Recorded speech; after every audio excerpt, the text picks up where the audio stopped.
So, ayan mga kaidol. Pukpukin natin yung lambat natin na luma kasi maraming nakakapit na talaba. Ayan mga kaidol. Pukpukin natin para matanggal yung mga talaba kasi yung talaba nakakapit na sa lambat. Pero mga patay na yan mga kaidol na talaba. So, ayan. Kasi pag na tapos na to lahat natin katanggalan ng talaba mga kaidol, yung lambat gagamitin natin sa isa pang bunuan mga kaidol kasi magtatayo tayo ng isa pang bunuan. So ito yung lambat na green gagamitin natin sa sa simbadahan. O simbadahan mga kaidol kasi matibay yung lambat na green. Tsaka makapal over 12. Yung pang tourist at saka pag sagaran. Yung gagamitin natin na lambat mga kaidol yung lang yung itim, pwede na yan. Importante yung simbadahan kasi doon lahat na ipon yung isda. Green ang gagamitin natin mga kaidol para sureball na matibay. Kahit pasukan ng mga malalaki mga kaidol or marami man, halimbawa kayang-kaya siya hindi siya basta-basta mapupunit mga kaidol. Pero sikanan to nga ginagamit namin na lambat. Kahit sikanan mga kaidol, matibay pa yan. Yan mga kaidol. Ako lang muna mag-isa nagtatanggal ng mga talaba mga kaidol kasi yung join ko nandun pa sa bundok nagano ng kalabaw. Nagpapakain mga kaidol. So ako lang muna mag-isa. Kunti naman lang to na tatanggalin ng mga talaba. So siguro matatapos ko ngayon. Siguro mga kaidol. Pag natapos to mga kaidol siguro sa susunod na linggo o araw, tayo ng kawayan. Mangunguha tayo ng kawayan ulit mga kaidol kasi konti lang pala yung nakuha namin ng mga kawayan. Bali, pala yung nakuha namin mga kaidol? 24 piraso. Yan mga kaidol, ito yung mga talaba. Yung kumakapit sa lambat. Pag matagal na yung lambat na nakababad sa dagat, yan, pag hindi pa pinapalitan ng tagilang buwan lang, ayan, kinakapitan niya ng mga talaba.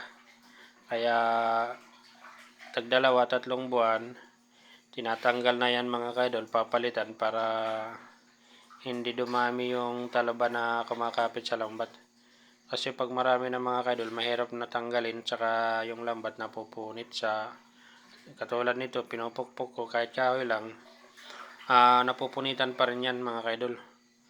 Napupunit pa yung lambat. Siyempre, matalas yung gilid ng talaba mga kaidol. Kaya minsan napupunit. Pero okay lang naman yan mga kaidol kasi pwede naman natin tahian pag may punit. Yan. So, kahit may punit yan mga kaidol, konti lang naman yung punit. Kumbaga hindi malaki yung punit, tagilang mata lang, pwede natin tahian. Yan para sure lang natin na wala nang mga maliliit na butas. Para wala talagang lalabasan yung isda mga kaidol. Yan. Sureball yan mga kaidol pag pinasukan, hindi basta pupunit yung lambat natin mga kaidol kasi makapal yung natin pang simbadahan. Kailangan makapal talaga mga kaidol. Katulad nitong green na lambat. Ayan mga kaidol. Kasi yung itim, pag napupunit yung itim na lambat na parang umaano yung kanya, yung punit, humahaba. Hindi katulad nito yung green, kung saan napunit, dun lang hindi na tumatakbo yung punit. So, ayan, binabaliktad natin mga kaidol, baka mayroon pang mga talaba sa ilalim. Ayan, paisa-isa lang ng mga kaidol. Para sureball talaga na maubos natin yung talaba na matanggal mga kaidol. Ayan. tinitingnan natin yung mga, mayroon pa naman mga kaidol mga talaba sa gilid-gilid. Yan, kailangan natin yan ubusin mga kaidol para paglatag natin dun sa susunod natin ang gagawin na bunuan mga kaidol, sureball na wala nang natira na mga talaba mga kaidol. Para paghila ng lambat sa pagpapandaw namin mga kaidol para hindi masugatan yung namin, yung kamay. Kasi hilahin naman yan pataas, mano-mano lang. Kailangan walang talaba na matitira para ubos talaga mga kaidol.